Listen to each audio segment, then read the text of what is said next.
Hi, I'm Sarah, and this is my Twitch stream, Sarah RPG, because I'm Sarah and I like to do roleplay games. And if you hadn't guessed, it's the tabletop variety. And today we're continuing on with part 4 of Stewpot, but solo. Stewpot's basically a cozy fantasy tavern type game where your fantasy adventurers are deciding to retire from the life for whatever reasons and set up at a tavern. So it's the transition from being an adventurer to being a civilian, basically, and how well that happens. And there's a whole lot of mini games that we play, and it's mostly a narrative role-play interaction type thing. That each mini game has its own little rules and prompts. Some of them have dice rolls, some of them have playing cards, and then some of them don't. Some of them even flip a coin even. But yeah. Shall we go back and remind ourselves what happened? So we have MK and Guyver, who's my main gal, who started out as a rogue, as a young teen. She stole some magic sword, which would whisper to her, and she had to go on the run. So she's been on the run for a while. She's probably late 20s, early 30s now. She's tried to settle down a few times. Things have not always gone well for her, and she's been forced on the run many times, but it looks like maybe this time it's sticking. And she's ended up teaming up with a goblin called Twinky, who's basically a fighting bard. And they've also recently acquired a bartender called Carter, who cannot remember his past whatsoever. Let's bring up the recent things. So last session was pretty epic because we had, when did it start? I think we started with an old friend that everyone seemed to know. Turned up, familiar face, Irvine, who was an aquatic half merman ranger. Everyone wanted to show him around, so Twinky showed him where he fleeces the customers with his card tricks and chicanery. MK and Z showed off the roof at the lighthouse that allowed them to set up the comfy inn. Twinky took him out to Shadow Lake and showed him where he gets most of his fresh ingredients from.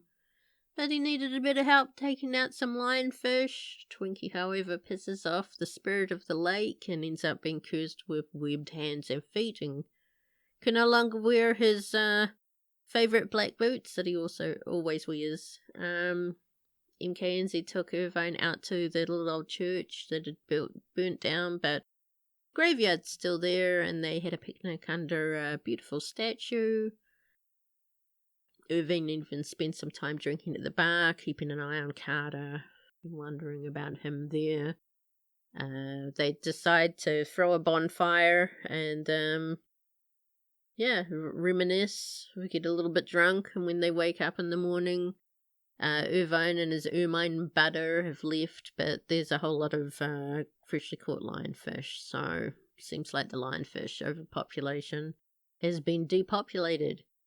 Then there was also a big shelter from the storm, which was an army of undead. They were informed it was on its march, and Black Oak was in the way. The undead came. A lot of people ended up at the tavern, believing the former adventurers would be able to save them. Some people went to the new church because God, and others hunkered down at the school. But we had 2 people who did not make it to any of these locations, so MK and Z went off to save Jock the roofer. She got bit, but she's been hiding it, so she's got a necrotic wound on herself somewhere that no one knows about.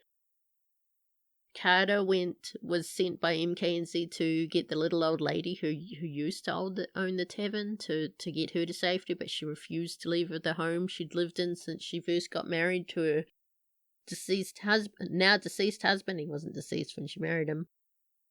He spent the night there protecting her, but she didn't make it, unfortunately. He did. She was cremated and buried next to her husband. And they didn't recruit anyone, the undead army, because in Black Oak, they're not stupid. They don't want their dead to get up and walk, so everyone's cremated after they die. Also, the slimes were utilized in defending the tavern, and Squishy ended up going over the edge of the cliff during this onslaught. We had some wear and tear that we had to deal with after all of that. There was cooking had to happen out in a barbecue pit until a new seating area and kitchen came in. Everyone pitched together to help out. McKenzie hasn't been able to do as much, so she's been forced to ask for help. Seems Carter is quite muscular. Well, not muscular. We don't know if he's muscular. We just know that he's quite strong. He could be muscular. We've not seen under his shirt yet. And Twinky noticed that people were tired and unmotivated, so he recited a bawdy poem to help them, to increase their morale, and he said that his excuse for doing it was just, I wanted you people to get shit done. It's not that I care about you or anything. Nah, totally for selfish reasons. So yeah, and we come to today. Now, I wrote up a list of the ones that we haven't done. We've still got quite a lot to do. 1, 2, 3, 4, 5, 6, 7, 8, 9, 10, 11. There's 3 of them I probably won't do. There's one that we have to do last because it ends the TTRPG. But there are a number of ones that we can do. So we've got Romancing a Stranger, which we might do, but I don't think we'll do it for all of our characters. We've got Off the Clock, which is what they do on their days off. We've got a Friendly Tavern Brawl. We've got Festival Day, and how the people from the tavern participate. We've got a Distinguished Guest, where someone comes in and we basically get rated on the challenges. So each of the aspects of the tavern, you remember how we've got cuisine, atmosphere, and service. Just bring that up. Those will be what we will be rated on for the challenges. And it's basically, once we're all set up for each challenge, it's determined by a flip of a coin, but we get multiple chances. So the number of things we've already marked off for each one is that many chances of coin flips we get. So in terms of cuisine, we've got 2 chances. In terms of atmosphere, we've got 3. And in terms of service, we've only got 1. So yeah, so there's that we can do. Or we've got A Glass of the Gods, which is basically actual still active adventurers turn up, and we do the bartender with a shoulder and advice kind of thing. Shields and Skillets, where we try and get any enchanted items we have unenchanted, because enchanted items that aren't being used, bad things can happen. So that one I might do right before we do the final one, I think, because we have that Whispering Sword, and I think that will probably be the last thing that McKenzie will give up. So I think that should be right before the last one there. There's also other ones like retracing some of your steps during that you did during adventuring, which is somewhere nearby, which I don't think I'll bother with because our former adventurers were not in the same party. They've all met each other after they've retired, so that one I don't think will really work. There's another one called A Bard's Tale, which could possibly be a good one, where a bard turns up and starts recounting a tale of the former adventurers, a former adventure, basically. And then there's also a funeral, which we could do. But it's, again, it's more of a reminiscing about an adventurer that used to know, so maybe not. I've considered doing a funeral for Squishy, but there's not too much that they could really reminisce about for Squishy. Not filling the funeral, thanks. Yeah. So those last three, retracing a bard's tale and funeral, are ones I don't really feel like doing at all. But if we decide to do another part after this, after part 4, we could finish the game, the Stewpot up in the part 4 and do it at part 5. Or we could try and finish it up today. What do you guys think? Finish it today and start Starforge next week?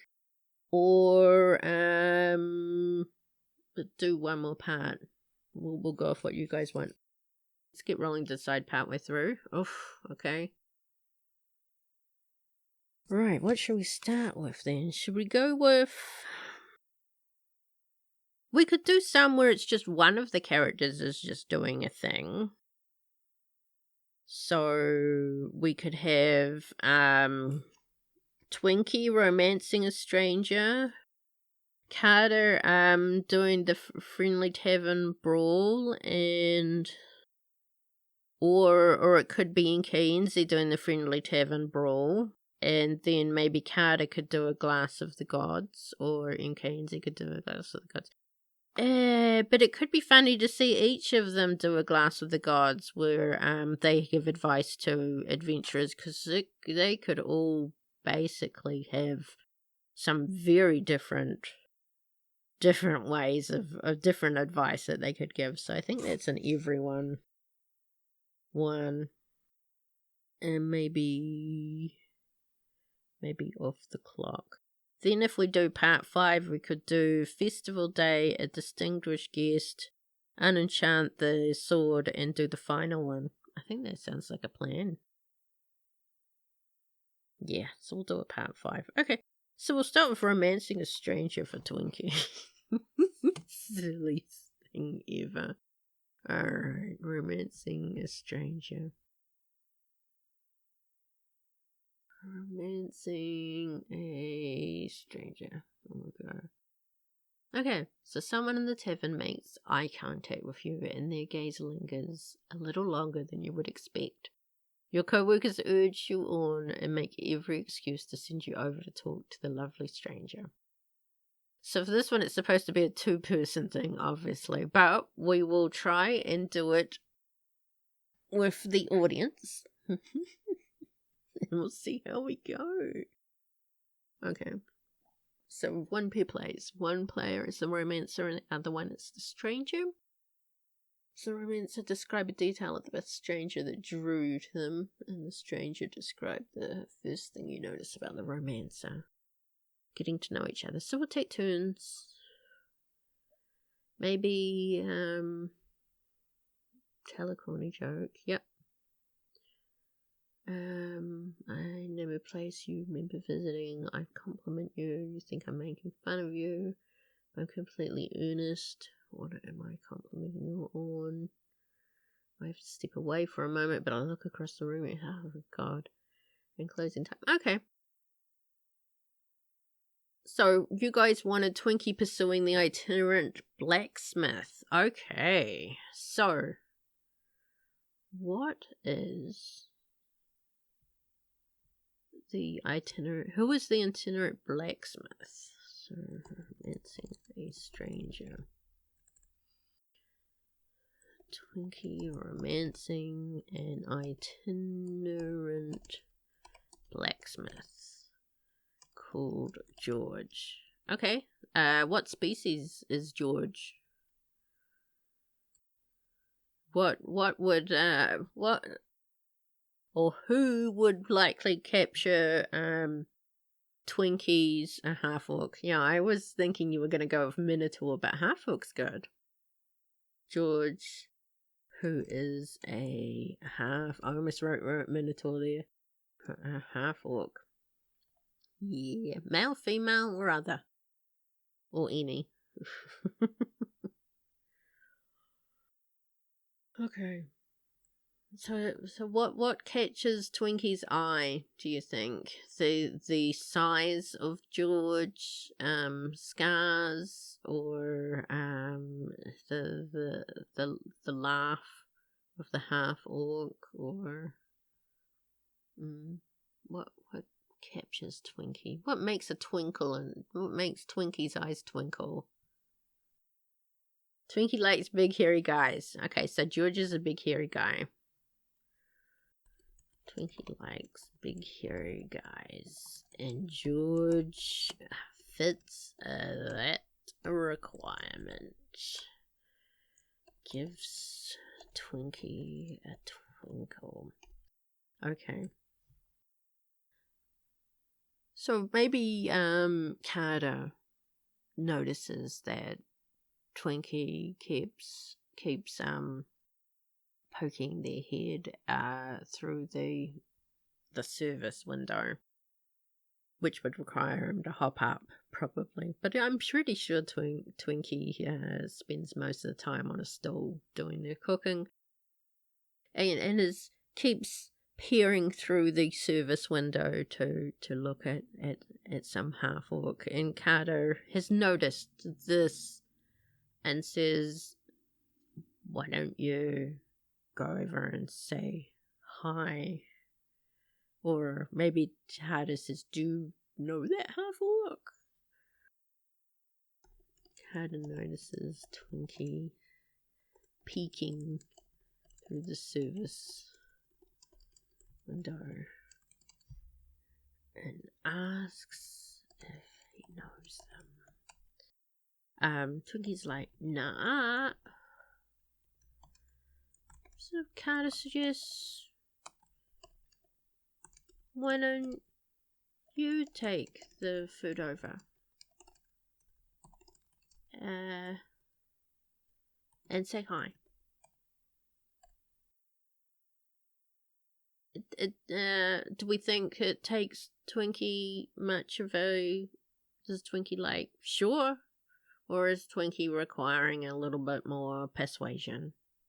How persuasive is is Carter in this situation, I guess? I didn't bring a coin. Well, I've got the lamp coin, which is lamp on one side. I don't know what that is on the other side. It's like a compass rose. Is it called a compass rose? There are paths in all directions. What do you want to do next? It is pitch dark and you can't see a thing, is what's written on either side. Yeah, I think with a little bit of cajoling. Never mind, JR, I've decided. For a bit of cajoling. Oh, well, rather encouragement. Cajoling doesn't really match that, does it? Twinkie goes on over.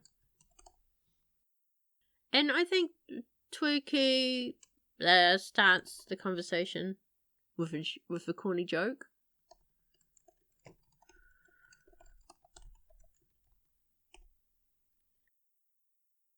Do we have any corny jokes off the top of our heads? This is a good question. As soon as you need to make a joke, you can't think of one. Well, maybe would Twinkie make a corny joke about a half orc, or would he go with would he go for a dad pun? Probably a dad pun. A dad pun that gets a guffaw from George. And then a more Twinkie, a little braver now, makes a more bawdy and lewd joke, which I think George hesitates, like, oh, which makes George hesitate for a moment, as in like George is like going, but we've gone from corny to bawdy. Oh, yes. At the tonal shift, but then his giant laugh, and then he bellows. His loud laugh fills the tavern. Alright, so what would he do next?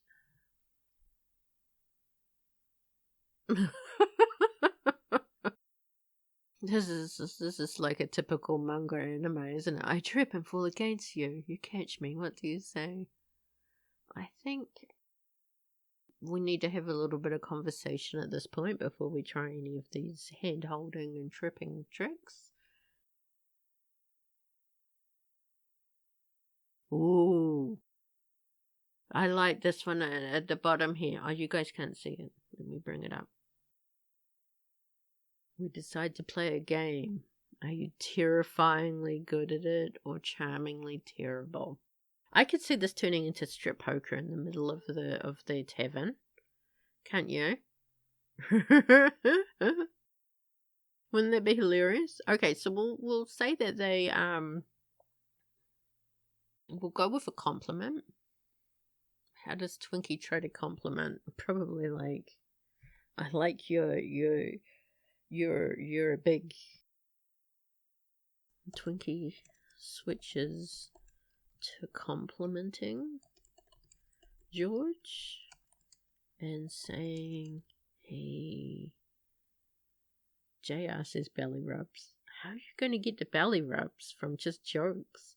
Saying he is very hairy. Very big and very hairy. George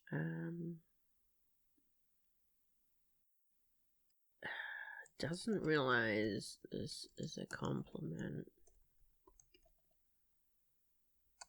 coming from the goblin, as he's used to humans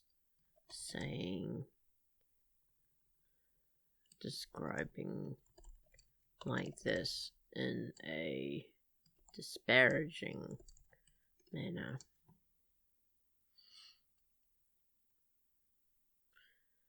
It isn't until Twinky runs his little webbed fingers through George's exposed shoulder hair in a tender manner that George realizes his intentions. What else? So I skipped hand-holding too. JR says bears have a penalty to save versus belly rubs. Okay, well I skipped shoulder.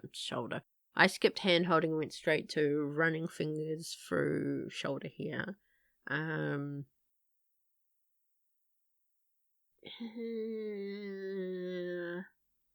Oh, they could dance. No, I don't think that's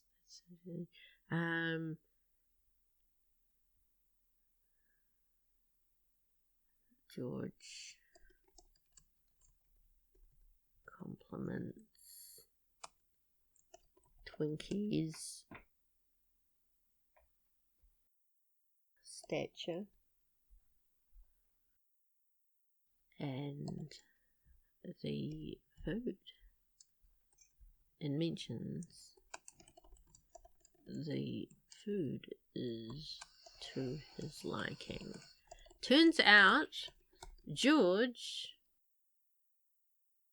also has a hankering for slimes. His favourite is the blue ones. Although Twinky currently only farms the orange and greens. Thank you, darling. I now have water. Someone else has made an order. So Twinky excuses himself to do some cooking.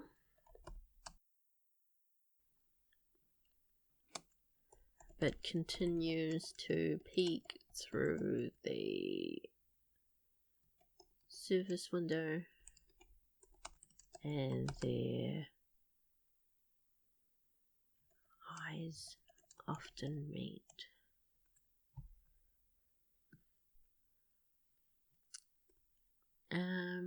What else could we do? I'm going to go with the next, as soon as he's able, Twinky returns to George's table. I can't spell George now. With a free slime parfait. With a complimentary slime parfait.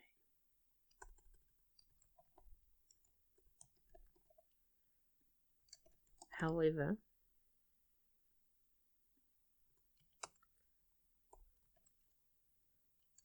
some dickhead trips the goblin and he falls face first into George's lap, and the parfait ends up splattered across the half orc's exposed chest.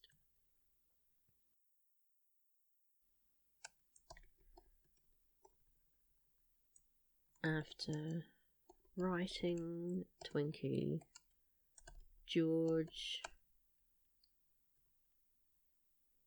lunges for the dickhead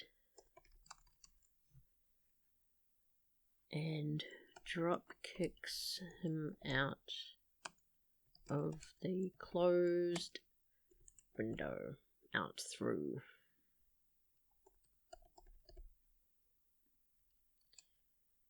Shattering the glass. Mackenzie, alerted by the noise, rushes in and immediately yells at Twinky, thinking he's the cause.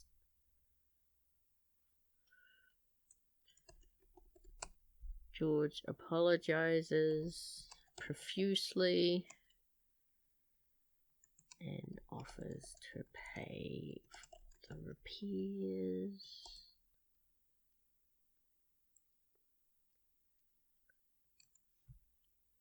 Does he apologize for after to pay for the repairs? Or offers to pay for the repairs? I don't think he offers to pay for the repairs. I think he says and explains the situation.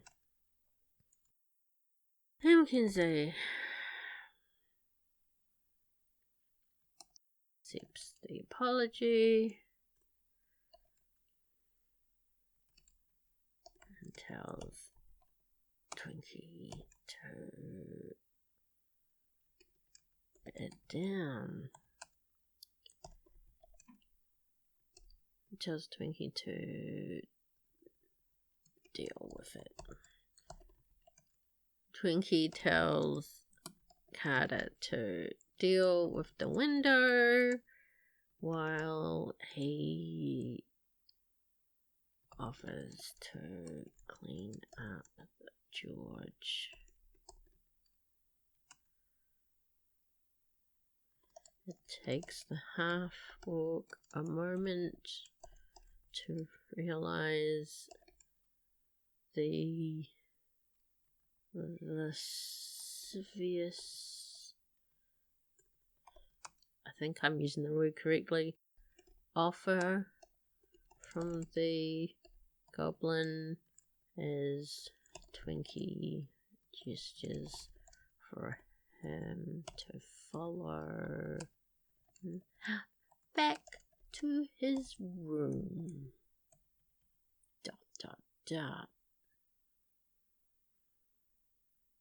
Bow chicka wow wow.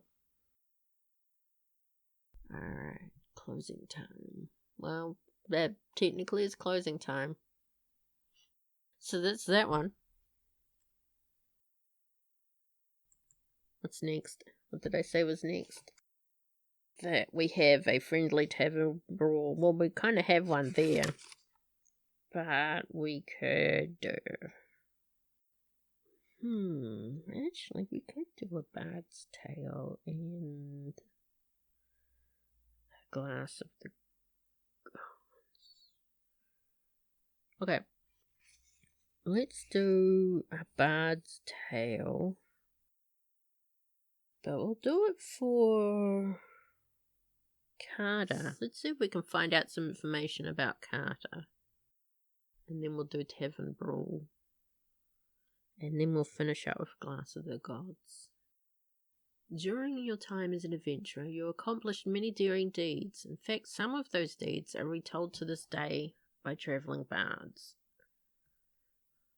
Okay, so the adventurer, what detail the story makes you realize that this tale or song is about you, and how did you learn of this tale? No, I think this might be McKenzie. Because I don't see Carter being able to do this, even if something does jog his memory. This would have been easier if it was Twinky, but yeah. Since I'm sure Twinky got up to much more shenanigans, so... Telling the tale. What is the most popular part of the story that everyone agrees upon? Adventures. What made it flourish if you added? So we have a bard. Let's introduce the bard. What is this one called? A bard's tale.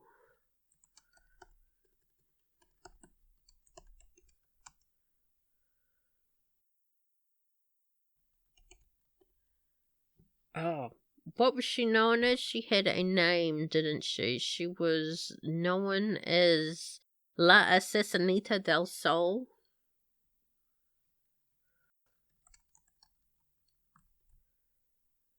Assassinita del Sol. Does that essentially mean the assassin of the day or of the sun?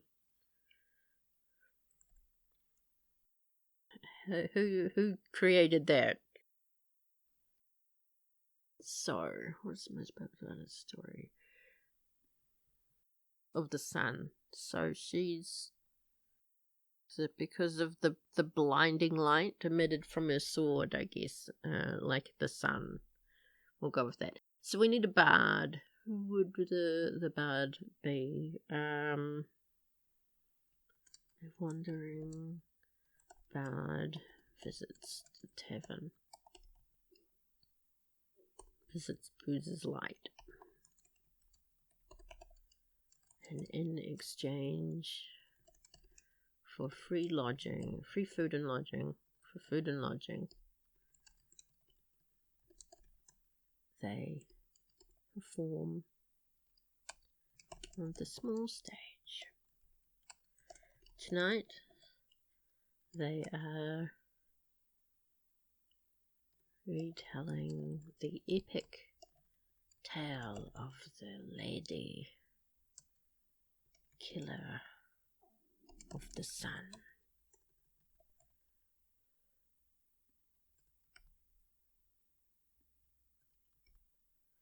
Lady Assassin, the Lady Lilla, the Lady Assassin.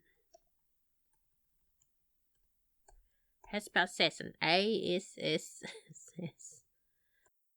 Son of the sun. The sunlight assassin. Okay. So what is, maybe it is of, it tells of a series of events that involve this figure, this larger than life figure, a beautiful lady, oh, mysterious lady. Yes, young woman, young veiled woman.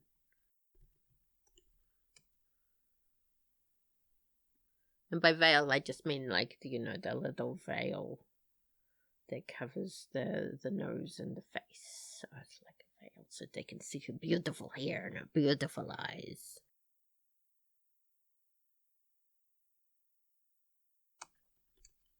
Who kills bad men and protects the innocent. Okay, so what is the most popular part of the story that everyone agrees upon? Okay. The most popular verse is when she slashes her sunlight sword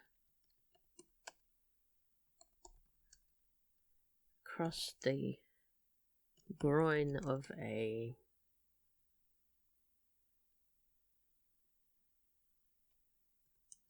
evil and corrupt land baron, removing him of his manhood.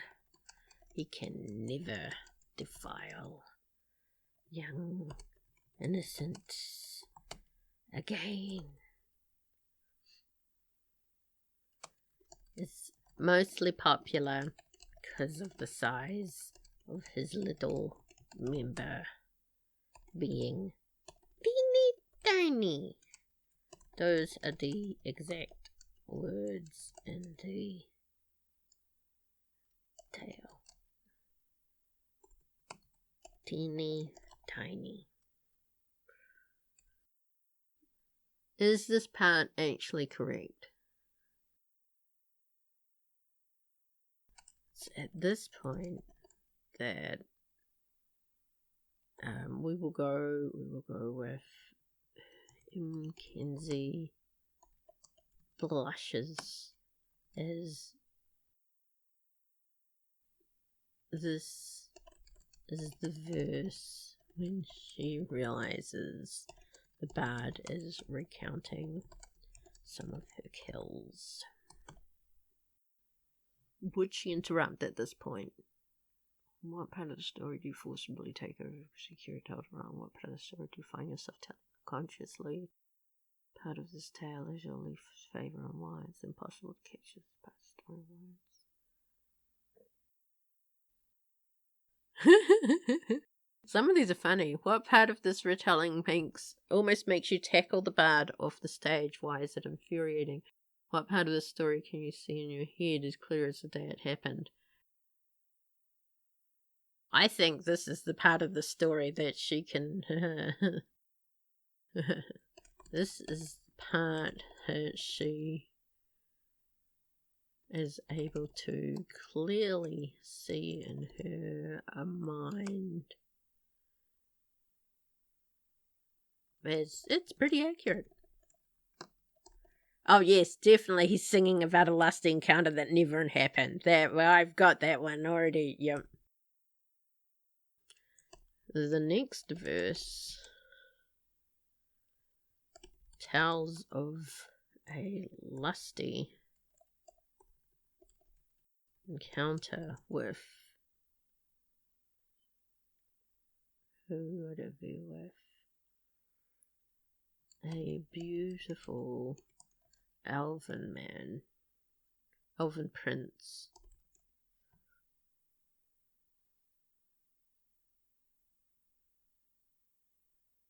Elven prince of the forest. This is all lies. All lies. Completely fiction. And Kenzie cannot help herself as she says lies. Realizing what she's done, she ducks behind the bar beside Carter, who is looking at her quizzically.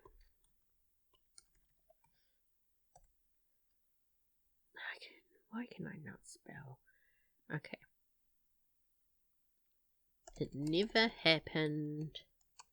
He wasn't beautiful. Or we'll call him the beautiful and benevolent and kind. Wasn't benevolent. Definitely wasn't kind. He also wasn't beautiful. Okay, maybe he was beautiful. But nothing happened. She hisses insistently.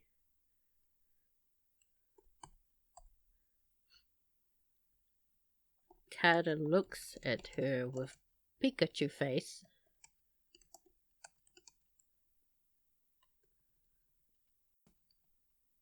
Before it dawns, before he puts what she's referring to. With 2 and 2 put together, he starts to pay more attention to the bard's ale.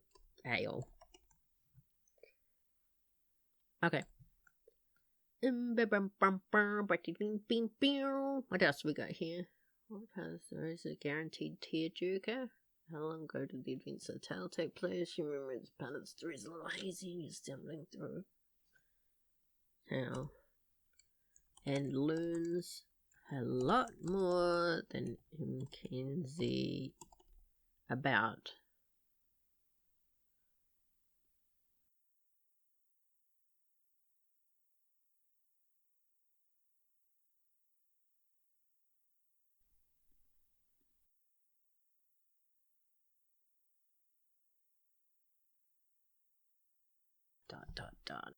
Okay, so that's her one done. Bard's Tale. So we'll do his with a friendly tavern brawl. I think that's up. I mean, we technically had a drop kicking. So we have every tavern has its rowdy patrons. You know they're good at heart, but sometimes when the ale is flowing and spirits are high, things get out of hand. How do you deal with the situation? So we have a brawler and a de-escalator.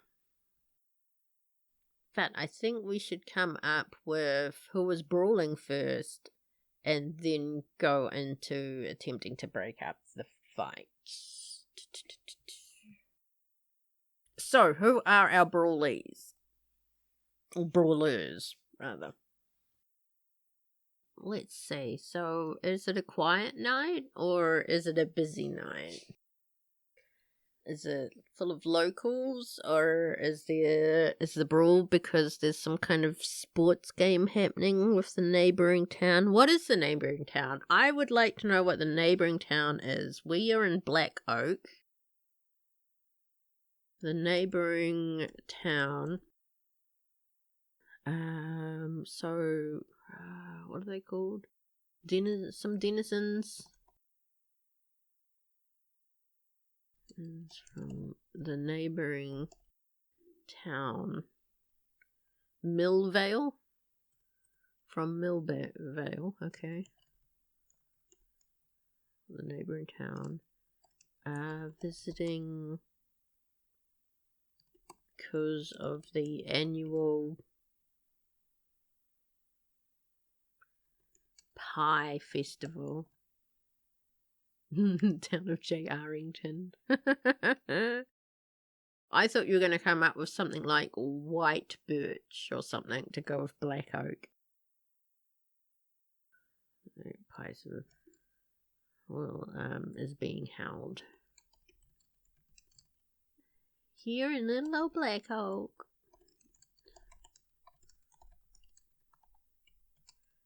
An ongoing tradition between the two towns, which has caused to become rivals more bitter than two opposing sports ball fans.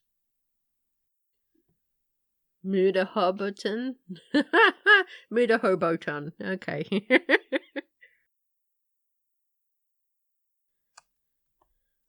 The festival alternates between towns, and this year at Black Oak are the hosts. This could be our festival, which we'll probably do next week. Yeah, that sounds good. It's late. People are tired after having travelled here. Some locals are having a very late dinner. When is it an accidental or an intentional taunt? Someone makes a comment about last year's winner being a cheat, which, while true, is a taunt that cannot be ignored. More words are thrown before the hands are tossed in, and fisticuffs ensue. Carter is behind the bar. This happens, and he is clueless as to what even triggered the brawl, but he is faced with one nonetheless. Is alone behind the bar. No.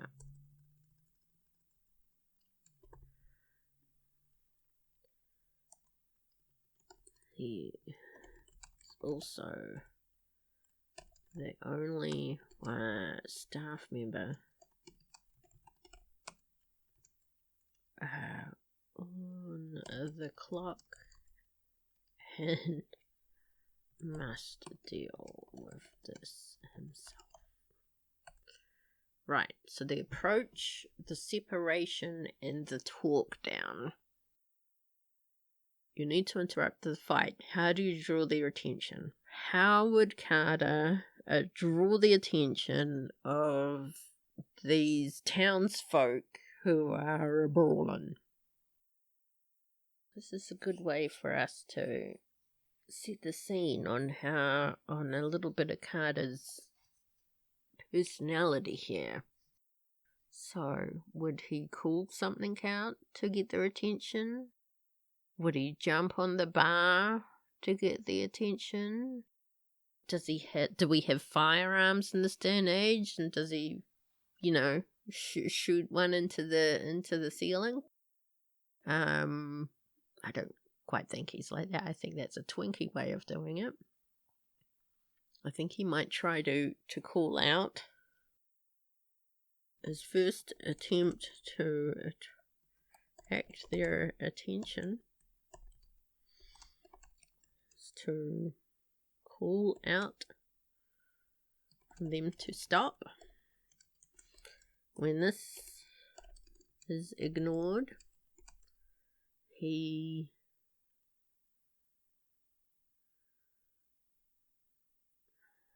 drawing any weapon would escalate it further at this point. He just needs to get their attention.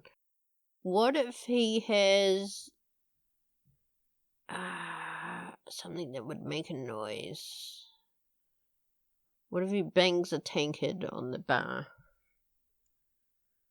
Bangs a tankard loudly against the bar and shouts, "Quit it!" The brawlers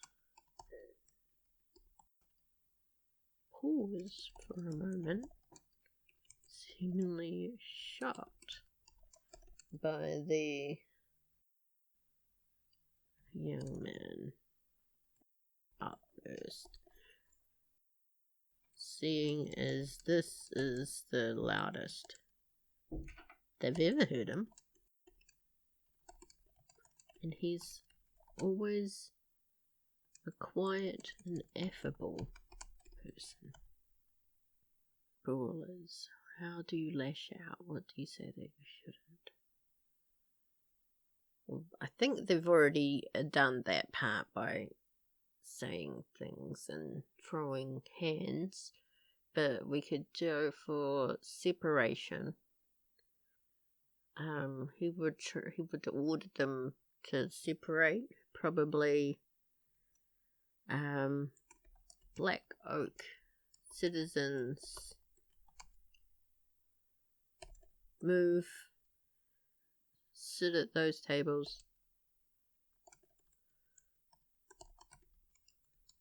Orders in a strangely authoritative voice. Then does the same for the Milvalians. See them to the other side of the tavern. The patrons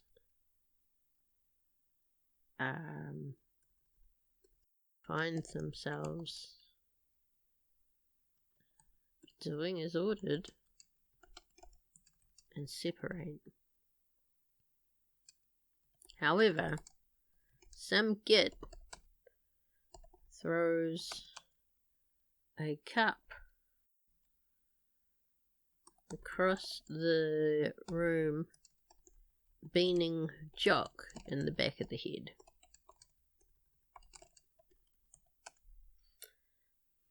Violence erupts once more. So, how does he try and do it again?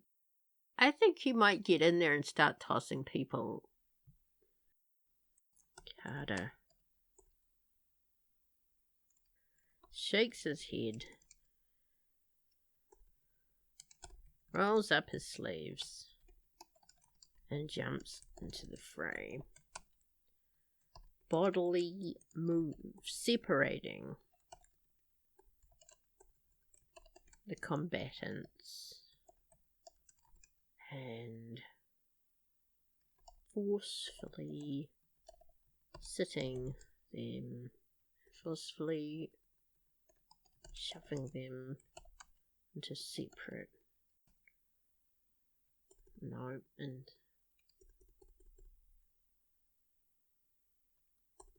corralling them. Forcefully segregating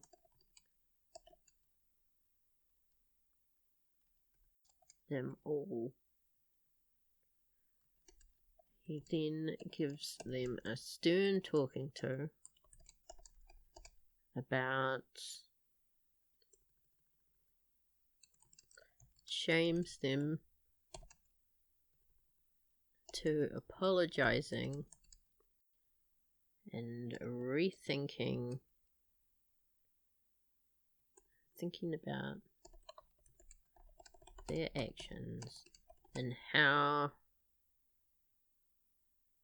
upsetting this would be to Mackenzie, who welcomes them into her tavern and expects nothing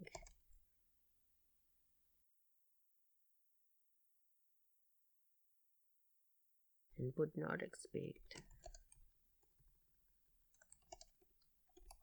this kind of behavior from her patrons. Some of them are even moved, are so ashamed themselves that they leave a huge tip and even a bunch of hastily picked flowers for Mackenzie. The next morning, Mackenzie is delighted at the huge, what do you call it?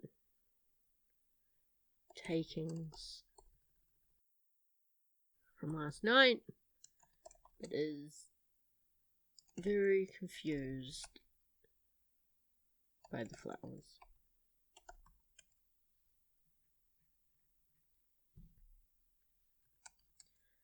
As Carter doesn't explain,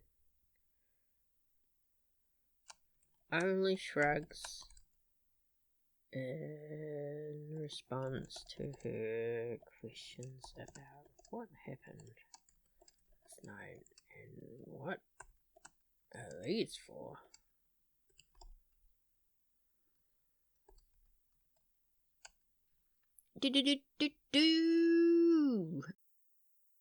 Hey, unfortunately we had some technical difficulties during the live streaming of part 4, so we had to cut it short here. Don't worry, it's a short part 4, but I hope you enjoyed it and you'll be able to catch the rest in the final part of the Stewpot mini-series in part 5. Thanks very much, and that just leaves me to wave awkwardly while I find the bye-bye button. This is the most awkwardest thing ever. You have no idea the bloopers I just recorded just to do all these words. Anyway, bye.